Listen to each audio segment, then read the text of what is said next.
5ই আগস্টের আগে বরিশাল আইনজীবী সমিতি ভবনের টয়লেট দখল করে চেম্বার সহ বিভিন্ন প্রতিষ্ঠান গড়ে তুলেছিলেন আওয়ামী লীগপন্থী আইনজীবীরা। এবার একই অভিযোগ বিএনপিপন্থী এক আইনজীবীর বিরুদ্ধে। বিষয়টি আমলে নিয়ে ব্যবস্থা নেওয়ার কথা জানিয়েছে আইনজীবী সমিতি।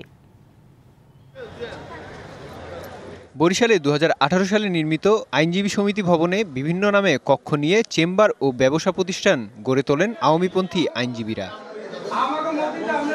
এমনকি টয়লেট সরিয়েও চেম্বার স্থাপন করেন জেলা আওয়ামী লীগের যুগ্ম সাধারণ সম্পাদক আইনজীবী মনসুর আহমেদ। এবার তার বিপরীত পাশে থাকা টয়লেট দখলে নিয়ে চেম্বারে রূপ দেওয়ার অভিযোগ উঠেছে বিএনপিপন্থী এক আইনজীবীর বিরুদ্ধে। চলছে আওয়ামীপন্থীদের প্রতিষ্ঠান দখলেরও পায়তারা। মহিলাদের জন্য ওয়াশরুম বা পুরুষদের জন্য ওয়াশরুম এইটা আসলে নাই, এই কোর্ট বাউন্ডারিতে আছে আইনজীবীদের, সেই জায়গা তো ঢুকতে দেয় না।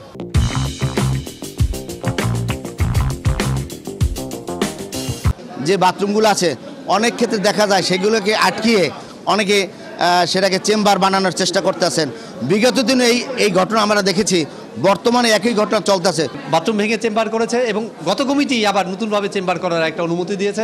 এটা আসলে প্রতিকার হওয়া দরকার। তবে বিষয়টি খতিয়ে দেখে দ্রুত ব্যবস্থা নেওয়ার কথা জানিয়েছে আইনজীবী সমিতি। বাথরুমটি ভেঙে একটি চেম্বার করে সেটাকে দখল করা হয়েছে। আমাদের চলাচলের রাস্তা যেখানে একটি দোকান ঘর করে সেখানে ভাড়া দেওয়া হয়েছে। এই অনৈতিক কার্যক্রম সম্পর্কে আমরা সবসময় প্রতিবাদ করেছি। টয়লেটকে চেম্বারে রূপান্তর অথবা টয়লেটকেও নিয়ে ভাড়া দেবে এ ধরনের কোনো সিস্টেমের মধ্যে আমরা যাব না। যারা জোরপূর্বক একের অধিক চেম্বার নিয়ে আসেন আমরা তাদেরকে এটা রিমুভ করব ইনশাল্লাহ। আদালত প্রাঙ্গণে একাধিক বহুতল ভবন থাকলেও টয়লেট ব্যবহারের সুবিধা বঞ্চিত বিচার প্রার্থীরা। DBC news desk.